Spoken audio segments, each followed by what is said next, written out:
Hey guys, welcome to ECS academy. So ये वाले video में हम लोग स्टार्ट कर रहे हैं गाइस लाप्लास ट्रांसफॉर्म। बहुत ही इंपॉर्टेंट टॉपिक है इंजीनियरिंग पॉइंट ऑफ व्यू। बहुत ही ज़्यादा एप्लीकेशंस है लाप्लास ट्रांसफॉर्म के। सो बेसिकली मैं बोलता हूँ कि लाप्लास ट्रांसफॉर्म एक ब्रिज चैप्टर है जो आपको डिप्लोमा टू डिग्री में, मतलब अगर जो बच्चे लोग डिप्लोमा टू डिग्री के लिए आ रहे हैं तो उनके लिए ये काफ़ी ब्रिज टॉपिक है। ओके, सो बहुत ही बेसिक है। डेरिवेटिव अगर इंटीग्रेशन थोड़ा सा आता है, थोड़ा सा, मैं ऐसा नहीं बोल रहा हूँ कि तुझे डेरिवेटिव इंटीग्रेशन पूरा आना चाहिए। अगर तुझे बेसिक डेरिवेटिव इंटीग्रेशन आ गया तो तू यहाँ पे लाप्लास ट्रांसफॉर्म बहुत ही इजीली कर सकता है। ओके, लाप्लास ट्रांसफॉर्म स्टार्ट करने से पहले गाइस, पहले तो मेरे को ये बताना है कि ये लाप्लास ट्रांसफॉर्म्स यूज क्यों करते हैं। सी सिर्फ लाप्लास ट्रांसफॉर्म ही नहीं है, हम लोग इन जनरल ट्रांसफॉर्म्स क्यों यूज करते हैं। ओके, सो ट्रांसफॉर्म्स क्या करते हैं, हमारे को बेसिकली एक एक डोमेन से उठा के दूसरे डोमेन पे लेके जाते हैं। ओके, अब तो बोलेगा कि सर डोमेन मतलब क्या। मैं यहाँ पे एक एग्जांपल ले लेता हूँ चलो। यहाँ पे मैं यहाँ पे एक टाइम डोमेन बना रहा हूँ। ओके, सो ये टाइम डोमेन मतलब जो हम लोग जिस वर्ल्ड में रह रहे हैं, जो बेसिकली हर एक चीज़ यहाँ पे टाइम पे डिपेंड करती है, so this is known as time domain. Okay, so everything depends upon which variable, t variable, and this t is nothing but time. Okay, और क्या होता है कि ये टाइम डोमेन में कभी कभी बहुत सारे ऐसे मैथमेटिकल इक्वेशंस होते हैं, ऐसे ऐसे मैथमेटिकल फंक्शंस होते हैं जो बहुत ही ज़्यादा डिफिकल्ट होते हैं सॉल्व करने को। सपोज अगर मैंने तेरे को कोई भी एक फंक्शन का डेरिवेटिव निकालने बोला, सिंगल डेरिवेटिव निकालने बोला, तो विथ रिस्पेक्ट टू टी निकालेंगे। यहाँ पे विथ रिस्पेक्ट टू एक्स नहीं आएगा, विथ रिस्पेक्ट टू टी आएगा। अगर मैंने तेरे को एक सिंगल डेरिवेटिव निकालने बोला तो तू बोलेगा सर कोई बड़ी बात नहीं है, मैं कोई भी फंक्शन का या कोई भी इक्वेशन का डेरिवेटिव निकाल सकता हूँ, मुझे आता है डेरिवेटिव निकालने। व्हाट इफ अगर मैंने यहाँ पे तेरे को दो बार डेरिवेटिव निकालने बोला तो कोई भी फंक्शन का, तो तू बोलेगा हाँ सर दो दो बार डेरिवेटिव आता है मुझे, मेरे को सिखाया है हाई ऑर्डर डेरिवेटिव, मैंने डिप्लोमा में सिखाया है high order derivative. But what if अगर मैं यहाँ पे तेरे को बोलूँ कि अगर कोई भी फंक्शन का ट्रिपल डेरिवेटिव निकाल, तो तू बोलेगा अरे माँ सर ट्रिपल डेरिवेटिव तो बहुत ज़्यादा नहीं हो जाएगा, ये तो मेरी फट रही है सर, यहाँ पे ट्रिपल डेरिवेटिव कैसे निकालूंगा। सो दैट्स इट, एग्जैक्टली मेरा पॉइंट यही है गाइस। तो क्या होता है, कुछ कुछ ऐसे मैथमेटिकल इक्वेशंस होते हैं जिनको टाइम डोमेन में सॉल्व करना थोड़ा डिफिकल्ट हो जाता है। ओके, थोड़ा क्या, बहुत ज़्यादा डिफिकल्ट हो जाता है। फिर ना बच्चा लोग, so we can not solve that problem, we can solve that problem in time domain. It's not like that कि हम वो प्रॉब्लम सॉल्व नहीं कर सकते टाइम डोमेन में। बट क्या होता है कि वो प्रॉब्लम को सॉल्व करने के लिए एफर्ट्स बहुत ज़्यादा लग जाएंगे अगर आप वही प्रॉब्लम को टाइम डोमेन में सॉल्व करोगे। फॉर एग्जांपल जैसे मैंने बताया था, डेरिवेटिव, एक बार डेरिवेटिव निकालना टाइम डोमेन में कोई बड़ी बात नहीं है। दो बार डेरिवेटिव निकालना, ठीक है सर, ठीक है मैं कर सकता हूँ, आई कैन डू दैट, दो पेज जाएगा लेकिन मैं कर लूंगा। व्हाट इफ अगर मैं तेरे को तीन बार डेरिवेटिव निकालने बोलूँ तो बोलेगा सर खाली डेरिवेटिव की क्यों बात कर रहे हो, आपके पास कोई और एग्जाम्पल नहीं है। तो मैं बोलता हूँ सपोज तेरे को यहाँ पे, let me raise it first, तेरे को यहाँ पे अगर इंटीग्रेशन निकालना है, तो एक बार इंटीग्रेशन तो तू इजीली निकाल लेता है, ठीक है, विद रिस्पेक्ट टू टी। एक बार इंटीग्रेशन तू बहुत ही इजीली निकाल लेगा, तू बोलेगा हाँ सर इंटीग्रेशन मेरे को आता है। फिर तू बोलेगा ठीक है सर, दो बार इंटीग्रेशन निकालने बोला तो चलो, what if I ask you to find the integration of any function twice, तो तू बोलेगा सर दो बार इंटीग्रेशन भी होता है क्या? अरे भाई दो बार भी नहीं, तीन बार भी होता है। ओके, सो तीन बार भी इंटीग्रेशन कर सकते हैं हम लोग कोई भी फंक्शन का। So if you notice over here guys, यहाँ पे आप लोग देख सकते हो कि ये मैथमेटिकल इक्वेशंस को एक बार डेरिवेटिव निकालना इजी है, एक बार इंटीग्रेशन निकालना इजी है टाइम डोमेन में। बट अगर हम लोग वही डबल डेरिवेटिव निकालते हैं, ट्रिपल डेरिवेटिव निकालते हैं, डबल इंटीग्रेशन निकालते हैं, ट्रिपल इंटीग्रेशन निकालते हैं, तो टाइम डोमेन में वो प्रॉब्लम्स को सॉल्व करना थोड़ा डिफिकल्ट हो जाता है। फेयर ना बच्चा लोग? सो हम लोग क्या करते हैं, तो ये यहाँ पे ये पिक्चर में आता है ट्रांसफॉर्म्स। ओके, सो यहाँ पे ये ट्रांसफॉर्म्स काम आते हैं। So we require transforms. ये ट्रांसफॉर्म क्या करता है, ट्रांसफॉर्म्स, इन जनरल ट्रांसफॉर्म्स क्या करते हैं, कोई भी एक मैथमेटिकल इक्वेशंस को वो लोग टाइम डोमेन से उठा के कोई और डोमेन में लेके जाते हैं। ओके, अब कोई और डोमेन में लेके जाने का फायदा क्या होगा, तो इसका फायदा ये हो सकता है कि जो प्रॉब्लम टाइम डोमेन में सॉल्व करना बहुत ज़्यादा डिफिकल्ट होता है, अगर तू उसको कोई और डोमेन में लेके जाएगा, सो हो सकता है कि वो वहाँ वो डोमेन में वो प्रॉब्लम सिंपल हो जाए। अरे गाइस, आई होप तेरे को समझ में आ रहा है। सो यहाँ पे हम लोग क्या करते हैं, डोमेन ही चेंज कर देते हैं। तो यहाँ पे इसके हमारे पास आता है ट्रांसफॉर्म्स। अब बहुत सारे ट्रांसफॉर्म्स होते हैं गाइस हमारे पास, लाप्लास ट्रांसफॉर्म होता है, फूरियर ट्रांसफॉर्म होता है, जेड ट्रांसफॉर्म होता है, डी टी एफ टी होता है। सो एन नंबर्स ऑफ ट्रांसफॉर्म्स होते हैं हमारे पास। तो इन सब में से सबसे इंपॉर्टेंट ट्रांसफॉर्म जो अभी हम लोग स्टार्ट कर रहे हैं वो है लाप्लास ट्रांसफॉर्म। तो लाप्लास ट्रांसफॉर्म क्या करता है फिर? ओके, सो लाप्लास ट्रांसफॉर्म करता क्या है, पहले तो देखो, चलो करता क्या है वो समझ लो, बाकी का आगे होता रहेगा। सो लाप्लास ट्रांसफॉर्म क्या करता है गाइज, आपके कोई भी इक्वेशन को या मैथमेटिकल इक्वेशन को वो क्या करता है बच्चा लोग, टाइम डोमेन से उठा के कोई तो एक नेक्स्ट डोमेन में लेके चला जाता है। कौन? ये कौन करता है? ये लाप्लास ट्रांसफॉर्म करता है। वो क्या करता है, कोई भी एक मैथमेटिकल इक्वेशन को वो टाइम डोमेन से उठा के, टाइम डोमेन मतलब हमारे रियल डोमेन में उससे उठा के वो कोई तो एक अलग डोमेन में लेके चला जाता है। ओके, अब ये डोमेन में जैसे ये प्रॉब्लम को मैंने उठा के अगर तेरे को दिया तो ये प्रॉब्लम ये डोमेन में लेके गया। अब ये कौन सा डोमेन है मैं बताता हूँ। तो यहाँ पे लाप्लास ट्रांसफॉर्म कोई भी टाइम डोमेन के इक्वेशन को एस डोमेन में लेके चला जाता है। Okay, S domain. अब तो बोलेगा सर ये एस क्या है? तो this S is nothing but a complex frequency. Okay, so complex frequency बोलते हैं इसको। और हमारा लाप्लास ट्रांसफॉर्म क्या करता है, कोई भी टाइम डोमेन के मैथमेटिकल इक्वेशन को एस डोमेन में कन्वर्ट कर देता है, या फ्रीक्वेंसी डोमेन में, कॉम्प्लेक्स फ्रीक्वेंसी डोमेन में कन्वर्ट कर देता है। तो तू बोलेगा सर इसका कोई फायदा है, लाइक आप लाप्लास ट्रांसफॉर्म यूज करके मैथमेटिकल इक्वेशन को दूसरे डोमेन में लेके जाते हो तो इसका कोई फायदा है? बिल्कुल फायदा है। इसका फायदा क्या हो जाता है कि जो टाइम डोमेन में मैथमेटिकल प्रॉब्लम डिफिकल्ट होता है वही फ्रीक्वेंसी डोमेन में जाके या कॉम्प्लेक्स फ्रीक्वेंसी डोमेन में जाके वो मैथमेटिकल प्रॉब्लम बहुत ही ज्यादा इजी टू सॉल्व हो जाता है। Like for example, time domain में जो डेरिवेटिव के प्रॉब्लम्स होते हैं, डेरिवेटिव लाइक डेरिवेटिव निकालना होता है कोई कोई भी फंक्शन का, वो अगर तू एस डोमेन में लेके जाएगा वहां पे वो सिंपल मल्टीप्लिकेशन बन जाते हैं। बच्चा लोग, सिंपल मल्टीप्लिकेशन मतलब टाइम डोमेन में रहेगा तो तेरे को डेरिवेटिव निकालना पड़ेगा, लेकिन अगर तू फ्रीक्वेंसी डोमेन में आ जाएगा तो यहाँ पे तेरे को मल्टीप्लिकेशन बाय एस करना पड़ता है। लाइक एक बार डेरिवेटिव निकाला टाइम डोमेन में तो फ्रीक्वेंसी डोमेन में सिर्फ एक बार मल्टीप्लिकेशन बाय एस करना पड़ता है।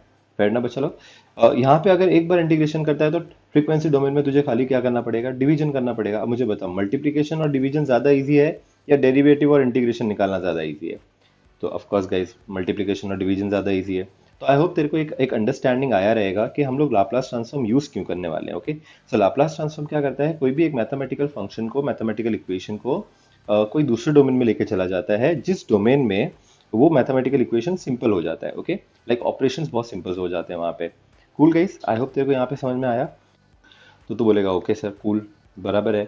बट क्या ये आंसर जो हमको आंसर आने वाला है, मैं सी अब यहाँ पे कोई तो एक इक्वेशन है उसको आप सॉल्व करोगे एस डोमेन में, तो उसका आंसर तो एस डोमेन में है ना। लाइक हमको तो जो आंसर चाहिए था वो टाइम डोमेन में चाहिए था ना। मैंने तेरे को टाइम डोमेन में डेरिवेटिव निकालने बोला है, तूने क्या किया, प्रॉब्लम ही उठा के एस डोमेन में लेके चला गया।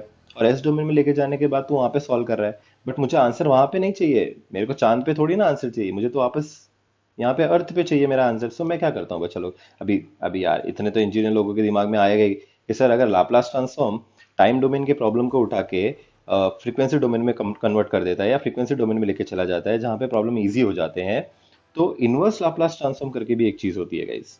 ओके, सो इनवर्स लाप्लास ट्रांसफॉर्म क्या करता है, आपके एस डोमेन के आंसर को वापस कहाँ पे लेके आता है गाइस, वो टाइम डोमेन में लेके आता है। फिर ना बच्चा लोग, so we have inverse Laplace transform. So it's a two way process, transforms are always two ways guys. Like एक तेरे को टाइम डोमेन से एस डोमेन में लेके जाएगा, उसको हम लोग बोलेंगे लाप्लास ट्रांसफॉर्म। और एक क्या करेगा, तेरे कोई भी मैथमेटिकल इक्वेशन को एस डोमेन से उठा के वापस टाइम डोमेन में लेके आएगा। Okay, so a thorough understanding of this Laplace transform helps us in lot of application. और ये लाप्लास ट्रांसफॉर्म करने में भी ज्यादा मेहनत नहीं लगती है। लाइक एक प्रॉब्लम को टाइम डोमेन से उठा के एस डोमेन में लेके जाने में उतने एफर्ट्स नहीं लगते जितने के प्रॉब्लम यहाँ पे सॉल्व करने के लिए लगेंगे, है ना। टाइम डोमेन में कोई भी प्रॉब्लम को अगर तू टाइम डोमेन में सॉल्व करेगा तो ज्यादा एफर्ट्स लगेंगे। तो तू क्या करता है, प्रॉब्लम को उठा के लेके चला जाता है एस डोमेन में। सी एस डोमेन ही एक ऐसा डोमेन नहीं होता है, वो एक जेड डोमेन भी होता है, एक एफ डोमेन भी होता है, तो there are multiple domains. Okay, और डिफरेंट डिफरेंट ट्रांसफॉर्म्स क्या करते हैं, टाइम डोमेन से चीजें उठा के दूसरे दूसरे डोमेन में लेके जाते हैं। ओके, आई होप तेरे को ये अंडरस्टैंडिंग आया रहेगा कि लाप्लास ट्रांसफॉर्म करता क्या है। हम बहुत ही बेसिक और बहुत ही स्लो फेज में जा रहे हैं गाइस। इतना बेसिक मतलब जरूरी होता है लाइफ में। सी तू इंजीनियरिंग कर रहा है, engineering of point of view से अगर तू देखता है तो सिर्फ रटना ही ज्ञान नहीं होता है। मैं चाहता तो तेरे को क्या फॉर्मूलेज रटा देता है, ये फॉर्मूला ऐसे याद कर, ये फॉर्मूला ऐसा याद कर, ऊपर प्लस नीचे माइनस। बट वो फॉर्मूला गाइस रटना एक अलग बात हो जाती है। हम लोग क्या करने वाले हैं, कॉन्सेप्ट सीखेंगे पहले। कॉन्सेप्ट समझने के बाद जब आप वो उस चीज पे जब आप सम्स करोगे तो आपको एक अलग ही मजा आने वाला है इससे, आई प्रॉमिस यू। सो जैसे मैंने बताया, हम लोग कोई भी एक फंक्शन को उठाते हैं, ठीक है। सो टाइम डोमेन में वो फंक्शन को हम लोग बोलते हैं F of T. Okay, so F of T मतलब एक फंक्शन ऑफ टाइम होता है, ठीक है। कोई भी फंक्शन जहाँ पे टाइम वेरिएबल होता है, like T is the variable. So F of T को लाप्लास ट्रांसफॉर्म क्या कर देता है बच्चा लोग, कन्वर्ट कर देता है एस डोमेन में। तो ये जो फंक्शन ऑफ टी यहाँ पे टाइम डोमेन में, उसको हम लोग एफ ऑफ टी बोलते हैं। लेकिन जब वो लाप्लास ट्रांसफॉर्म जब हम लोग यूज करके उसको एस डोमेन में लेके चलेंगे, वहां पे एक नया फंक्शन बन जाएगा जो पूरे के पूरे एस वेरिएबल में होगा। ओके, तो यहाँ पे उसको हम लोग बोलेंगे capital F of S. Book में इसको स्मॉल एफ ऑफ एस भी बोलते हैं, like F bar of S भी बोलते हैं। Fair enough? चलो, सो आई होप तेरे को यहाँ तक का एक अंडरस्टैंडिंग आया रहेगा कि हम लोग एक फंक्शन को उठाते हैं और उस फंक्शन को क्या कर देते हैं बच्चा लोग, टाइम डोमेन से उठा के कौन से डोमेन में लेके चले जाते हैं गाइस, एस डोमेन में लेके चले जाते हैं। एस डोमेन में प्रॉब्लम क्या हो जाता है, सिंपल हो जाता है। फिर वो प्रॉब्लम को एस डोमेन में ही नहीं रखना है, वहां पे अचार नहीं डालेंगे अपन एस डोमेन में, वो प्रॉब्लम को रख के हम लोग वो प्रॉब्लम उठा के वापस टाइम डोमेन में लेके आएंगे। ओके, 3 बार डेरिवेटिव टाइम डोमेन में निकालने से बेटर प्रॉब्लम को ही उठा के लेके चला जा, कौन से डोमेन में लेके जाएगा, एस डोमेन में, वहां पे सॉल्व कर और फिर इनवर्स लाप्लास ट्रांसफॉर्म यूज करके वापस उसका यहाँ पे टाइम डोमेन में लेके आ जा, मतलब तेरे को आंसर आ जाएगा। फेयर ना? पे चलो, सो अब तो बोलेगा कैसे, ठीक है, कोई भी फंक्शन का लाप्लास ट्रांसफॉर्म निकालेंगे कैसे। सो हमारे पास क्या दिया हुआ रहेगा बच्चों लोग, याद रखना, लाप्लास ट्रांसफॉर्म में always we will be given 90% of the time हमारे पास फंक्शन ऑफ टी दिया रहेगा। Okay, so function of T will be given, ये हमारे पास दिया हुआ रहेगा। अब तो बोलेगा ओके सर ये दिया हुआ रहेगा, अब ये फंक्शन का क्या निकालना पड़ेगा, अपने को लाप्लास निकालना पड़ेगा। लॉल, तू कर ही रहा है लाप्लास ट्रांसफॉर्म, तो लाप्लास ही निकालना पड़ेगा। लाइक हम लोग पहले तो लाप्लास से स्टार्ट करेंगे, तो लाप्लास कैसे निकालते हैं कोई भी फंक्शन का, तो यहाँ पे आ जाती है अभी नेक्स्ट पार्ट ऑपरेटर की। जैसे आप लोग ने बच्चा लोग डिप्लोमा में देखा था कि डेरिवेटिव का हमारे पास ऑपरेटर होता है डी बाई डी टी, है ना। यूजुअली जो डिप्लोमा में हम लोग डेरिवेटिव देखते हैं वो डी बाई डी एक्स होता है। इसका क्या मतलब होता है, this is nothing but derivative with respect to X. Okay, यहाँ पे जो वेरिएबल होता है वो एक्स होता है। और डी बाई डी टी क्या होगा फिर, डिफ्रेंशिएटिंग विद रिस्पेक्ट टू, अरे यहाँ पे डिफरेंशिएट करना पड़ेगा विद रिस्पेक्ट टू टी, और यहाँ पे हम लोग डिफरेंशिएट करते हैं विद रिस्पेक्ट टू एक्स। कभी कभी derivative with respect to S भी करना पड़ता है। अब तेरे को पता है एस क्या होता है, एस कॉम्प्लेक्स फ्रीक्वेंसी होती है ना।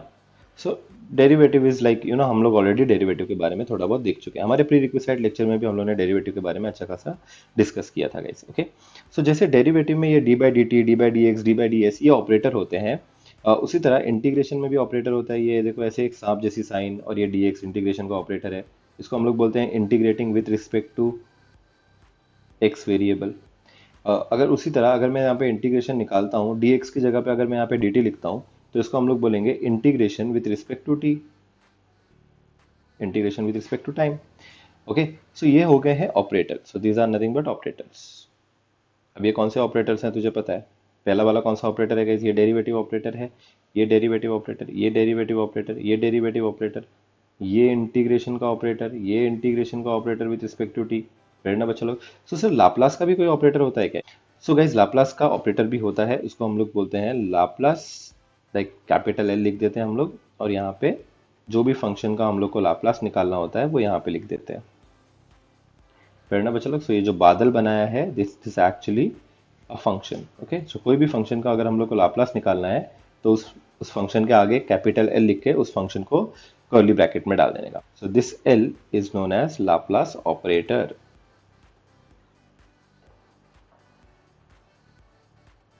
ओके, सो कोई भी फंक्शन के आगे अगर तेरे को कैपिटल एल दिखा, मतलब तेरे को क्या करना है, वो फंक्शन का क्या निकालना है guys, Laplace transform. Fair enough? So अभी तेरे को समझ में आ गया कि लाप्लास ट्रांसफॉर्म क्या है। तो अभी हम लोग बात करते हैं गाइस डेफिनेशन की। So let's start with the definition. Okay, definition of Laplace transform बहुत ही इंपॉर्टेंट है, बहुत ही ज़्यादा इंपॉर्टेंट। ये डेफिनेशन पे दुनिया भर के फॉर्मूलेज आते हैं, दुनिया भर के तो नहीं, वैसे तो 7 ही फॉर्मूलेज हैं, बट फिर भी वो सातों के सातों फॉर्मूलेज ये डेफिनेशन से आते हैं। ओके ओके, अब तू बोलता है कि सर लाप्लास ट्रांसफॉर्म कैसे निकालते हैं। सो अगर मैंने सपोज तेरे को एक क्वेश्चन दिया, बोला कि लाप्लास ट्रांसफॉर्म निकालो, एफ ऑफ टी का लाप्लास ट्रांसफॉर्म निकालो, कोई तो यहाँ पे एक फंक्शन है। So we are not concern कि यहाँ पे एफ ऑफ टी हो या कुछ भी हो। सो लेट्स से सपोज मेरे को लाप्लास ट्रांसफॉर्म निकालना है एक बादल का। ओके, बादल एक फंक्शन है, तो इस बादल का लाप्लास ट्रांसफॉर्म निकालना बहुत ही ईजी है। हम लोग क्या करते हैं, जो भी फंक्शन का तेरे को लाप्लास ट्रांसफॉर्म निकालना होता है, पहले तो तू वो फंक्शन लेता है और उसको e raise to minus S t से मल्टीप्लाई कर देता है। समझ में आया? ओके, सो ये e raise to minus S t एक की है। ओके, और तो और उस फंक्शन का फिर तू क्या निकालेगा, इंटीग्रेशन निकालेगा जीरो से लेके इन्फिनिटी। ओके, सो बहुत ही सिंपल सा डेफिनेशन है गाइस। कोई भी फंक्शन का लाप्लास ट्रांसफॉर्म निकालना है तो क्या करना पड़ता है, पहले वो फंक्शन लो, उस फंक्शन को किससे मल्टीप्लाई करो, e raise to minus S t, और e raise to minus S t निकालने के बाद जो कंप्लीट फंक्शन है उसका आप इंटीग्रेशन कर दो, कहाँ से कहाँ तक, जीरो से लेके इन्फिनिटी। सो इन जनरल ये बादल की जगह पे गाइस वो लोग ऐसे बादल नहीं लिखते हैं, यहाँ पे वो लोग फंक्शन लिखते हैं। ओके, और लाप्लास में मोस्टली हम लोग को जो फंक्शन दिया रहता है गाइस वो टाइम डोमेन का रहता है, so it's F of T. Okay, तो यहाँ पे आप एफ ऑफ टी लिख देते हो। सो this is the definition of Laplace transform, this is one of the most important formula and the very first formula. तब यहाँ पे बहुत सारे लोगों की है ना थोड़ी थोड़ी मतलब फटने लग गई रहेगी, वो लोग बोल रहे रहेंगे कि सर मेरे को तो इंटीग्रेशन नहीं आता है, मैंने तो कभी इंटीग्रेशन पढ़ा ही नहीं। बहुत सारे ऐसे बच्चे होते हैं जिन्होंने डिप्लोमा में इंटीग्रेशन नहीं किया होता है, लाइक जीपीएम वाले कॉलेज वाले बच्चों को तो इंटीग्रेशन ही नहीं था। सो डोंट वरी गाइस, हमको ये इंटीग्रेशन निकालना नहीं है। इंटीग्रेशन मतलब ये इंटीग्रेशन से हर बार फंक्शन का लाप्लास नहीं निकालना है। सो कुछ हमारे पास स्टैंडर्ड फंक्शंस होते हैं। ओके, अब स्टैंडर्ड फंक्शंस मतलब क्या, मैंने क्या बोला था बच्चा लोग, बोला नहीं था, अभी बोल देता हूँ। स्टैंडर्ड फॉर्मूलेज होते हैं, और ये स्टैंडर्ड फॉर्मूले स्टैंडर्ड फंक्शन के फॉर्मूलेज होते हैं। ओके, सो बात करते हैं, जैसे मैंने यहाँ पे तुम लोग को एक एग्जांपल देता हूँ। ये जो बिल्डिंग होती है बच्चा लोग, ये जो बिल्डिंग है, कोई भी बिल्डिंग ले लो। सो सपोज ये घर ले ले, बिल्डिंग मत ले ले, घर ले ले। तो घर में क्या होता है, दिस घर is made up of doors, बराबर है बच्चा लोग, टाइल्स, ब्रिक्स, ईंट से बना रहता है, सीमेंट लगता है, बराबर है बच्चा लोग। ये घर एक पूरा बड़ा फंक्शन है, बराबर है बच्चा लोग, एक फंक्शन है। इसको एग्जांपल ले ले, एक फंक्शन है। तो डोर्स एक स्टैंडर्ड फंक्शन है, टाइल्स एक स्टैंडर्ड फंक्शन है, ब्रिक एक स्टैंडर्ड फंक्शन है, का सीमेंट एक स्टैंडर्ड फंक्शन है। तो ये जो पूरा कोई भी फंक्शन है, बड़ा एक फंक्शन होता है, वो हमेशा छोटे छोटे स्टैंडर्ड फंक्शन से बना होता है। ओके, सो कोई भी फंक्शन जो तू लेता है लाइफ में, कोई भी बड़ा फंक्शन ले ले, एफ ऑफ टी, ये छोटे छोटे स्टैंडर्ड फंक्शन से बना होगा। लाइक ये फंक्शन एफ ऑफ टी के अंदर बहुत सारे स्टैंडर्ड फंक्शंस होंगे। सो लाप्लास में कितने स्टैंडर्ड फंक्शंस होते हैं गाइस हमारे पास? सो लाप्लास में we only have 7 standard functions. कितने स्टैंडर्ड फंक्शंस होते हैं गाइस? 7 स्टैंडर्ड फंक्शन होते हैं। ओके, एफ ऑफ टी 7 नहीं होते, don't don't think F of T 7 होते हैं, नहीं। एफ ऑफ टी एक बड़ा फंक्शन है जो 7 छोटे छोटे फंक्शनों से बन सकता है। लाइक कोई भी बड़ा फंक्शन ये 7 छोटे छोटे फंक्शन से ही बन सकता है।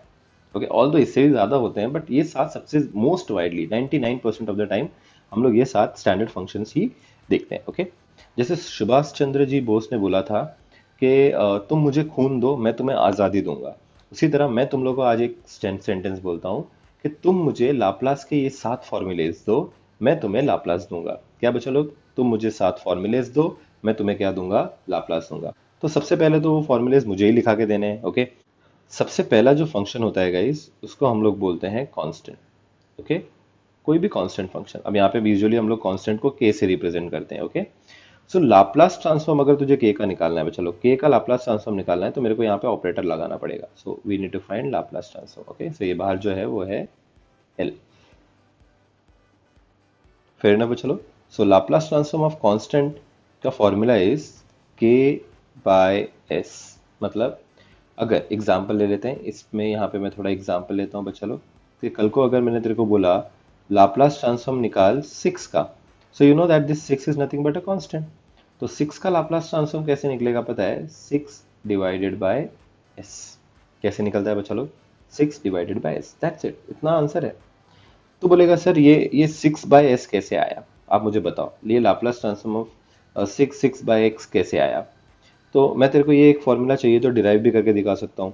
सो गाइस मुझे बताओ, क्या हमारे पास ये फॉर्मूला है? लाप्लास का डेफिनेशन है, फॉर्मूला नहीं डेफिनेशन है लाप्लास का। मैं तुम लोग को ये एक्सप्लेन कर रहा हूँ कि ये फॉर्मूला आया कहाँ से। ओके, मतलब तेरे को ये नहीं लगना चाहिए कि सर ये फॉर्मूला मैं मेरे गांव से लेके आया हूँ, मेरे नानी के घर से लेके आया हूँ, ऐसा नहीं है। ये फॉर्मूला मैं मेरी जेब से नहीं लेके आया हूँ, डेफिनेशन ऑफ लाप्लास ट्रांसफॉर्म से ही आया ये फॉर्मूला। सो कोई भी फंक्शन का लाप्लास ट्रांसफॉर्म कैसे निकलता है गाइस? पहले तो हम लोग क्या करते हैं, फंक्शन लेते हैं, फंक्शन को मल्टीप्लाई करते हैं e raise to minus S t से, और ये जो दो जो फंक्शन बन गए, फंक्शन ऑफ टी और e raise to minus S t, इसका हम लोग क्या कर देते हैं गाइस? इंटीग्रेशन निकाल देते हैं, जिसका लिमिट्स होता है 0 से लेके infinity. Okay, now if you take this example Laplace transform of 6, यहाँ पे फंक्शन ऑफ टी की जगह पे मेरे पास क्या आ गया? जल्दी बताओ बच्चों लोग, फंक्शन ऑफ टी की जगह पे क्या आ गया मेरे पास? 6, बराबर है। और मुझे लाप्लास ट्रांसफॉर्म ऑफ 6 निकालना है। So how you are going to find the Laplace transform of 6? तेरे को क्या करना पड़ेगा? इंटीग्रेशन निकालना पड़ेगा 0 से लेके इन्फिनिटी। ठीक है, अब यहाँ पे फंक्शन ऑफ टी की जगह पे 6 है, तो यहाँ पे भी बच्चा लोग तो क्या लिखेगा? फंक्शन ऑफ टी की जगह पे क्या लिखेगा? 6। और e raise to minus S t की जगह पे e raise to minus S t, और डी टी की जगह पे तो क्या लिखता है? D t. कोई डाउट है गाइस यहाँ पे? कोई भी डाउट है यहाँ तक का? बिल्कुल भी डाउट नहीं है। सो मैं आगे बढ़ सकता हूँ। सो अब यहाँ पे इक्वल टू के राइट साइड पे मैं क्या करता हूँ बच्चा लोग, पहले तो कलर चेंज करता हूँ, सेम सेम कलर से बोर हो जाता है। ये जो 6 है ये e raise to minus S t का कांस्टेंट कोएफिशिएंट है, और इंटीग्रेशन और डेरिवेटिव में ये कांस्टेंट कोएफिशिएंट हम लोग बाहर निकाल लेते हैं। आई होप तेरे को इतना याद रहेगा। सो यहाँ पे ये 6 बाहर आ जाएगा, और इंटीग्रेशन किसका निकलेगा बच्चा लोग, 0 से लेके infinity E raise to minus S T D T. समझ में आया? मतलब अभी तेरे को क्या करना है, e raise to minus S t का इंटीग्रेशन निकाल। अब तू बोलेगा कि sir e raise to minus S t का मैं इंटीग्रेशन कैसे निकालूंगा? तो उसके लिए तेरे को थोड़े फॉर्मूलेज याद होने चाहिए इंटीग्रेशन के। अगर तेरे को याद नहीं है तो मैं तुझे यहाँ पे एक फॉर्मूलेज लिखा के दे देता हूँ साइड में। सो पहला फॉर्मूला होता है e raise to a t का इंटीग्रेशन। ओके, तो ई रेस टू ए टी का इंटीग्रेशन, इंटीग्रेशन बोल रहा हूँ बच्चा, ई रेस टू ए टी का इंटीग्रेशन क्या होता है, e raise to a T लिखने का और डिनोमिनेटर में क्या करने का, ये जो टी का कोएफिशिएंट है ना ये ए, वो डिवाइड कर देने का। Okay, so e raise to a t का इंटीग्रेशन होता है e raise to a t by a. और अगर मैंने बोला कि अगर तेरे को इंटीग्रेशन निकालना पड़ा e raise to minus A t का, so e raise to minus A t का इंटीग्रेशन क्या होगा बच्चा लोग, so e raise to minus A t divide कर देने का जो टी का कोएफिशिएंट है, यहाँ पे टी का coefficient is nothing but minus a. So तू क्या करेगा, ये माइनस ए यहाँ पे डिवाइड कर देगा। ऑफ कोर्स गाइस ये इनडेफिनाइट इंटीग्रेशन है, तो यहाँ पे तेरे को क्या लिखना पड़ेगा, प्लस सी और plus C. So you need to remember these two formulas. Okay, जिसमें से हमको चाहिए कौन सा वाला फॉर्मूला बच्चा लोग, हमारा ये e raise to minus S t कैसा दिख रहा है, e raise to minus A t जैसा दिख रहा है ना गाइस, ये इसके जैसा दिख रहा है ना, e raise to minus A t जैसा दिख रहा है ना। खाली फर्क क्या है कि यहाँ पे ए की जगह पे एस है, ए की जगह पे एस है, तो यहाँ पे भी क्या आ जाएगा, एस आ जाएगा। आई होप तेरे को समझ में आ रहा है बच्चा लोग। सो क्या करेंगे बच्चा लोग, e raise to minus S t का जब हम लोग इंटीग्रेशन निकालेंगे तो उसका इंटीग्रेशन क्या आ जाएगा, e raise to minus S t divided by minus s. Since ये डेफिनेट इंटीग्रेशन है इसलिए हम लोग क्या करेंगे, अपर लिमिट इन्फिनिटी और लोअर लिमिट जीरो पुट करेंगे। पढ़ना बच्चा लोग, अभी लिमिट कैसे पुट करते हैं, जहाँ पे भी टी है पहले वहाँ पे इन्फिनिटी पुट कर दो। सो अब पहले, उससे पहले तो ये माइनस एस कॉन्स्टेंट है बच्चा लोग। सो ये माइनस एस को आप क्या कर सकते हो, बाहर निकाल सकते हो। पहले लिमिट पुट करने से पहले ही आप ये माइनस एस को बाहर निकाल सकते हो। So what you going to get is 6 upon minus S, और यहाँ पे तो क्या करेगा, e raise to minus S t में लिमिट्स पुट करेगा, एक बार t की जगह पे इन्फिनिटी और एक बार t की जगह पे zero. So what you are going to get is 6 upon minus S, और यहाँ पे एक बार तो क्या करेगा, s की जगह पे s और t की जगह पे विल पुट इन्फिनिटी। ठीक है, एंड देन लोअर लिमिट के लिए माइनस का sign, e to the power minus s की जगह पे s और t की जगह पे तूने क्या डाल दिया, जीरो।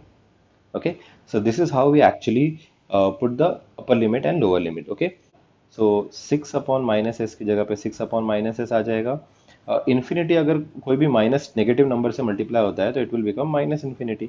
सो मैं क्या करता हूँ, अगर इन्फिनिटी एस से मल्टीप्लाई हो रहा है तो कोई तो इन्फिनिटी होने वाला है, और बाहर नेगेटिव साइन है इसलिए मैंने क्या लिख दिया, e to the power minus infinity minus e to the power. अब जीरो मल्टीप्लाई हो रहा है कोई भी नंबर से तो आंसर जीरो ही होता है। So what you are going to write is E raise to zero. अब बच्चा लोग मेरी बात सुनो, एक चीज याद रखने का, e to the power infinity, e to the power plus infinity is infinity. Okay, so अभी हम लोग को निकालना है e to the power minus infinity. So e to the power minus infinity को using the laws of indices तो ऐसा लिख सकता है 1 upon e to the power infinity, yes और नो। और यहाँ पे e to the power infinity की जगह पे तो इन्फिनिटी सब्स्टिट्यूट कर सकता है, और तो और 1 अपॉन इन्फिनिटी क्या होता है गाइस, हमेशा zero. Okay, so any number divided by infinity is always zero. So मैं क्या करता हूँ बच्चा लोग, यहाँ पे एक चीज़ तेरे को बता सकता हूँ कि e to the power minus infinity ये हो जाएगा जीरो। पढ़ना बच्चा लोग, और e to the power zero कोई भी टर्म जिसके पावर में अगर जीरो होता है तो उसको हम लोग डायरेक्टली आंसर लिख सकते हैं one. Anything to the power zero is always equal to one. Okay, so यहाँ पे मैं क्या करता हूँ बच्चा लोग, ये सब्स्टिट्यूट कर दूंगा। So what I am going to get is, और ये 6 अपॉन माइनस एस को गाइज मैं ऐसा लिख सकता हूँ माइनस 6 अपॉन एस, लाइक वो नेगेटिव साइन चाहे न्यूमरेटर में हो चाहे डिनोमिनेटर में, कोई फर्क नहीं पड़ता। ओके, और यहाँ पे हम लोग क्या करेंगे बच्चा लोग, e to the power minus infinity की जगह पे जीरो लिख देंगे, माइनस की जगह पे माइनस, और e to the power zero की जगह पे हम लोग क्या लिख देंगे गाइस, वन।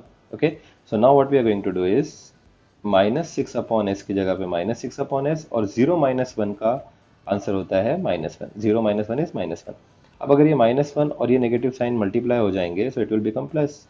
सो फाइनली आपके पास आंसर क्या आ जाएगा बच्चों लोग, लाप्लास ट्रांसफॉर्म ऑफ 6 क्या आ जाएगा, जल्दी बताओ, 6 बाय एस। सो अब समझा बच्चों लोग ये फॉर्मूला आता कहाँ से है या आया कहाँ से। ओके, सो कांस्टेंट का इंटीग्रेशन हमेशा k बाय एस होता है। तो क्या मैंने तेरे को ये इंटीग्रेशन याद रखने बोला है? बिल्कुल भी नहीं। मैंने क्या बोला बच्चा लोग, मैंने ये प्रूफ करके दिखाया कि डेफिनेशन सही है, ये सत्य वचन है। ओके, सो अगर डेफिनेशन से ही ये फॉर्मूलेज आते हैं, जो भी मैं यहाँ पे तेरे को स्टैंडर्ड फॉर्मूलेज लिखा के दूंगा, जो 7 स्टैंडर्ड फॉर्मूलेज अभी लिखा के देने वाला हूँ, ये सारे के सारे स्टैंडर्ड फॉर्मूलेज कहाँ से आते हैं? So by definition of Laplace transform, like integration करने के बाद कुछ स्टैंडर्ड रिजल्ट आ जाते हैं। ओके, सो उनको हम लोग बोलते हैं स्टैंडर्ड फॉर्मूलाज। ओके, सो जिसमें से पहला वाला फॉर्मूला हम लोग ने यहाँ पे देखा था, Laplace transform of constant is k by S. But फिर भी just for the sake of continuity हम लोग क्या करते हैं, यहाँ पे वापस लिखना स्टार्ट कर देते हैं। अभी मैं तेरे को ये सारे के सारे फॉर्मूलेज डिराइव नहीं करके दिखाऊंगा। सी, एग्जाम में कभी भी डेरिवेशन नहीं आता। ऑलवेज रिमेंबर, एग्जाम में हमको खाली ये फॉर्मूलेज याद रखना है। फॉर्मूले याद रखना, ये तो एकदम बहुत ही बेसिक हो गया। हमको तो आगे बहुत कुछ करना है गाइस। सो डोंट वरी, अगर तेरे को यहाँ पे यहाँ तक के ये फर्स्ट लेक्चर में इंटीग्रेशन नहीं आता है तो इट्स ओके। मुझे खाली तेरे से क्या एक्सपेक्टेशंस है कि तू स्टैंडर्ड फॉर्मूलेज याद कर ले। Okay, so just for the sake of continuity मैं वो स्टैंडर्ड फॉर्मूले वाला पार्ट वापस लिख रहा हूँ। ओके, सो स्टैंडर्ड फॉर्मूले में तो क्या करेगा बच्चा, फर्स्ट स्टैंडर्ड फॉर्मूला जो है लाप्लास का, वो है कांस्टेंट। और तूने ऊपर देखा कि कांस्टेंट का लाप्लास क्या आता है। सो कांस्टेंट का लाप्लास क्या होता है guys? It's constant divided by S.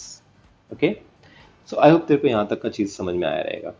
अब तो बोलेगा सर हाँ ये समझ में आया। सो उसी तरह हमारे पास एक दूसरा फॉर्मूला होता है जिसको हम लोग बोलते हैं Laplace transform of e to the power at।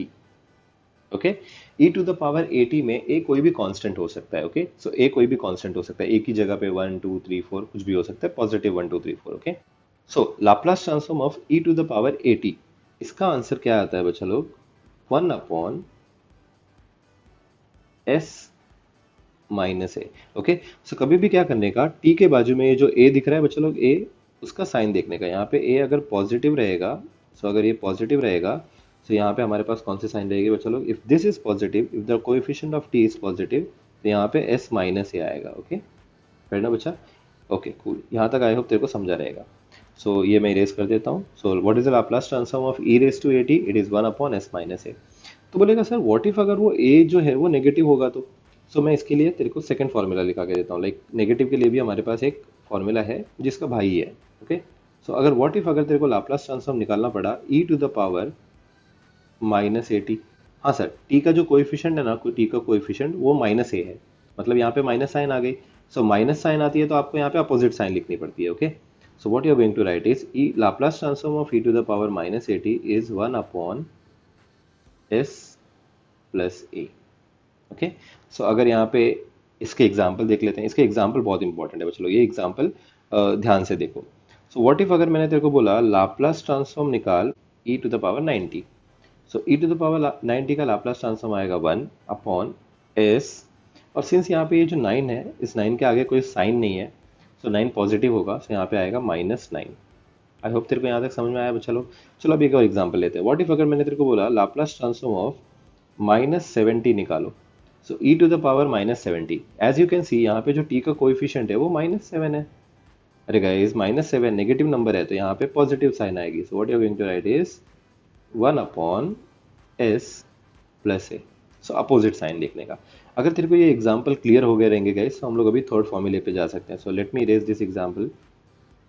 Okay, so अभी तक के दो फॉर्मूलेज हुए। एक्चुअली दो क्या है, दो सेकंड वाले फॉर्मूले में दो पार्ट है, एक Laplace transform of e raise to at और एक Laplace transform of e raise to -at। Cool, अब हम लोग क्या करने वाले बच्चे लोग, थर्ड फॉर्मूला देखेंगे, Laplace transform of sine 80। Okay, so sine 80 एक फंक्शन है, साइन 80। अब तो बोलेगा साइन ए क्या है सर, ये ए टी क्या है? तो ए टी ये साइन का एंगल है। Okay, so Laplace transform of sine 80, जिसमें ए जो है वो टी का कोएफिशिएंट है। ओके, सो साइन 80 का लाप्लास ट्रांसफॉर्म होता है बच्चा लोग a upon s square plus a square. Okay, so you need to remember this Laplace transform of sine 80। एक फॉर्मूला याद रख, आगे आने वाले चारों फॉर्मूले मैं तेरे को इसी के बेसिस पे सिखाऊंगा। Okay, so Laplace transform of sine 80 एक स्टैंडर्ड फंक्शन है। ओके, अब आ जाओ हम लोग गाइस फोर्थ फॉर्मूले की बात करते हैं। इसका एग्जांपल भी दे दूं, साइन 80 का। सो यहाँ पे ध्यान दो। व्हाट इफ अगर मैंने कल को तेरे को बोला लाप्लास ट्रांसफॉर्म ऑफ 70 निकाल। तो तू नोटिस कर यहाँ पे t के कोएफिशिएंट क्या है बच्चा, t का कोएफिशिएंट इज 7, तो ये जो 7 है वही तेरा a है। Okay, so now what you need to do is Laplace transform of sin at का फॉर्मूला होता है a अपॉन s स्क्वायर। तो a क्या है गाइस हमारे ये वाले प्रॉब्लम में, a इज नथिंग बट 7। तो मैं यहाँ पे क्या लिखूंगा बच्चा लोग, 7 अपॉन एस स्क्वायर की जगह पे एस स्क्वायर, प्लस की जगह पे प्लस, और यहाँ पे a का स्क्वायर है तो यहाँ पे बाय डिफॉल्ट क्या हो जाएगा बच्चा लोग, 7 का स्क्वायर। ओके, इसको सिंप्लीफाई करेगा so you can write 7 upon s square plus 7 7 सा 49। राइट ना बच्चा लोग, सो ये आंसर है। आई होप तेरे को ये समझ में आया कैसे निकालना है लाप्लास ट्रांसफॉर्म ऑफ एटी। सो अगर एक बार तेरे को लाप्लास ट्रांसफॉर्म ऑफ एटी समझ में आ गया, उसका एग्जांपल भी मैंने तेरे को दे दिया। The next formula that we need to remember is Laplace transform of cos. Sine के बाद एक ही आता है cos. So Laplace transform of cos और उसका एंगल है 80। ओके, सो कॉस 80 का लाप्लास ट्रांसफॉर्म बच्चों लोग सेम साइन 80 जैसा ही होता है। ओके, बट यहाँ पे एक छोटा सा फर्क होता है गाइस, यहाँ पे a है और यहाँ पे s रहेगा। ओके, सो कॉस के अंदर यहाँ पे क्या रहेगा guys, s। I hope guys देखो यहाँ पे ये समझ में आया। लाइक साइन 80 का Laplace transform is a upon s square plus a square, तो कॉस का ऑटोमेटिकली एक ही जगह पे क्या आ जाएगा, s upon s square plus a square. Like denominator वैसा का वैसे ही रहेगा, खाली वो एक ही जगह पे ऐसा आ जाएगा। सो आई होप तेरे को ये क्लियर हुआ गाइस। सो मैं ये वापस इरेज कर देता हूँ। ओके, नाउ नेक्स्ट अभी हमारे पास दो और फंक्शन आते हैं। मोस्टली कैसे होता है, डिप्लोमा वाले ये फंक्शन से थोड़े अवेयर नहीं होते हैं।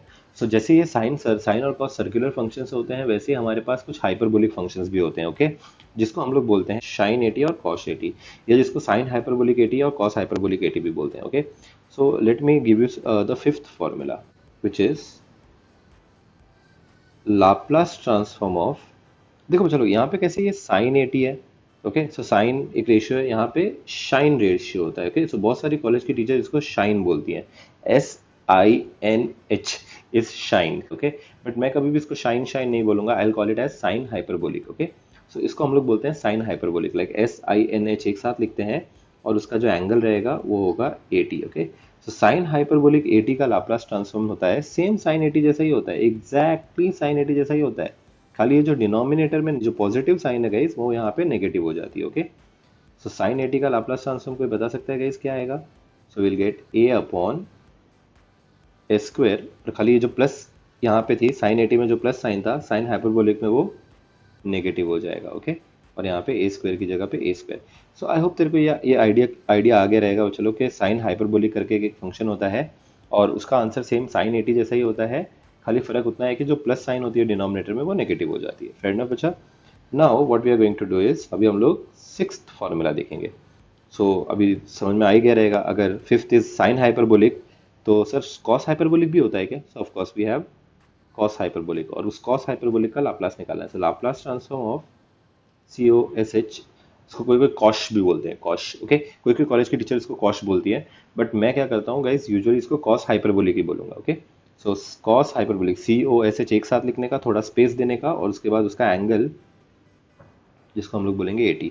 सो कॉस हाइपरबोलिक 80 का फॉर्मूला सेम कॉस कॉस 80 जैसे ही होता है, खाली फर्क क्या होगा फिर? अरे आइडिया आया तेरे को क्या फर्क होगा?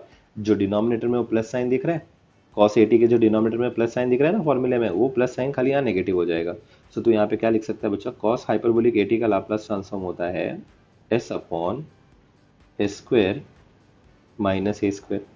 तो बोलेगा वाओ सर, सच में इतना इजी है ये Laplace transform? Of course guys, this is that easy. Like अभी तो शुरुआत हुआ है, तो शुरुआत में अगर तो अच्छे से समझ में आया रहेगा तो आगे आगे सब क्लियर होता जाएगा।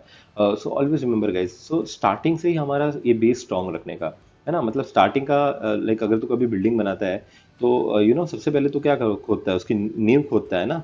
तो you know you dig the base for it. So base अगर अच्छा रहेगा तो बिल्डिंग कितनी भी बड़ी बनाएगा अच्छी और स्ट्रांग होगी। अगर तेरा बेस ही कमजोर होगा तो आधी बिल्डिंग बनते ही तेरी बिल्डिंग कोलैप्स हो जाएगी। ओके गाइस, सो यहाँ पे तेरे को इंपॉर्टेंट चीज ये ध्यान देनी है कि ये सारे के सारे फॉर्मूलेज याद हो, और तुझे ये समझ में आना चाहिए कि हम लोग लाप्लास ट्रांसफॉर्म एक्चुअली क्यों सीख रहे हैं। सो क्यों सीख रहे हैं गाइस लाप्लास ट्रांसफॉर्म, बताओ, डिवाइस करो। मैंने बताया था थोड़ी देर पहले, कोई तो डिफिकल्ट फंक्शंस होते हैं या मैथमेटिकल प्रॉब्लम्स होते हैं जो उनको टाइम डोमेन में सॉल्व करना डिफिकल्ट होता है, तो इसलिए हम लोग उनको एस डोमेन में कन्वर्ट कर दे रहे हैं, एस डोमेन में लेके चले जाते हैं। एस डोमेन में हम लोग तो नहीं लेके जाते, लाप्लास ट्रांसफॉर्म लेके जाता है उसको। ओके, सो इसलिए हम लोग ये 7 फॉर्मूलेज देख रहे हैं, जिसमें से 6 फॉर्मूलेज हम लोग ऑलरेडी देख चुके हैं। डेफिनेशन ऑफ लाप्लास ट्रांसफॉर्म तेरे को समझ में आया रहेगा, जो मैंने तेरे को थोड़ी देर पहले एक्सप्लेन किया था। यहाँ पे मैं लिख के दिखा देता हूँ कि कोई भी फंक्शन का लाप्लास ट्रांसफॉर्म कैसे निकालता है तू। पहले तो क्या करता है, फंक्शन लेता है, एफ ऑफ टी लेगा, जिसका भी लाप्लास ट्रांसफॉर्म निकाल रहा है वो फंक्शन लेगा, उसको मल्टीप्लाई करेगा e raise to minus S t के साथ, और उसका इंटीग्रेशन निकाल लेगा 0 टू इन्फिनिटी। अरे समझ में आया बच्चा? तो ये डेफिनेशन भी समझ में आना चाहिए, याद रहना चाहिए, ये फॉर्मूला बहुत ही इंपॉर्टेंट है, टाइप 7 में बहुत ज़्यादा इंपॉर्टेंट है, आगे यूज़ होने वाला है। Now we are going to start with the last formula guys, last but not the least. Okay, 6 फॉर्मूले देख चुके हैं, now we are going to learn the 7th formula, और ये बहुत ही मज़ेदार है, बहुत ही इंटरेस्टिंग है। यहाँ पे ध्यान दो guys, 7th formula Laplace transform of t raise to n. Okay, so ये टी रेस टू एन मतलब यहाँ पे एन कोई भी एक इंटीजर हो सकता है, इंटीजर हो सकता है या फ्रैक्शन होगा, इट डजेंट मैटर, बट ये टी कोई भी नंबर होगा। Okay, it should be a positive number. Okay, so यहाँ पे मैं क्या बोल रहा हूँ, जब भी मेरी बात सुन, अच्छे से सुन, जब भी तेरे पास Laplace transform of t raise to n आता है, ओके, सो इसके दो फॉर्मूलेज हैं। ओके, फर्स्ट ऑफ ऑल इसके दो फॉर्मूलेज हैं, और वो दोनों में कौन सा यूज करने का, तो दैट टोटली डिपेंड कि वो एन क्या है, पॉजिटिव इंटीजर रहेगा या पॉजिटिव फ्रैक्शन रहेगा, तो उस पर डिपेंड करता है। Okay, so t raise to n जो है उसका दो फॉर्मूला है, टी रेस टू एन के दो फॉर्मूलेज हैं, जिसमें से पहला वाला फॉर्मूला है एन फैक्टोरियल डिवाइड करने का, लाइक टी का जो भी पावर रहेगा उसका फैक्टोरियल निकाल लेने का, और उसके बाद डिवाइड करने का s to the power n plus one. Okay, so ये फॉर्मूला हम लोग कब यूज करेंगे, जब जो तेरा t का जो पावर है n is a positive integer, positive होना चाहिए और इंटीजर होना चाहिए, then only we will use this formula. Okay, अब ये टी रेस टू एन का एक और फॉर्मूला भी है गाइस, जिसको हम लोग बोलते हैं gamma of n plus one.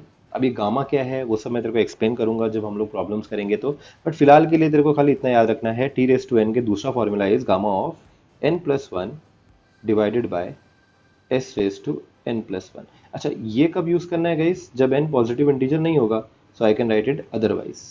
Okay, so जब भी n अगर पॉजिटिव इंटीजर होगा, मतलब ये t का जो पावर है वो पॉजिटिव इंटीजर रहेगा। ओके, सो वो टाइम पे तो कौन सा वाला फॉर्मूला यूज करेगा गाइस, ये ऊपर वाला n factorial upon s raise to n plus one वाला फॉर्मूला यूज करेगा। लेकिन अगर वो n वो पॉजिटिव इंटीजर नहीं है, इंटीजर मतलब 1 2 3 4 5 6, अगर इंटीजर नहीं है, फ्रैक्शन है, 1 अपॉन 2 2 अपॉन 3 ऐसे फ्रैक्शन है, तो वो टाइम पे तो सेकंड वाला फॉर्मूला यूज करेगा, दैट इज गामा वाला फॉर्मूला।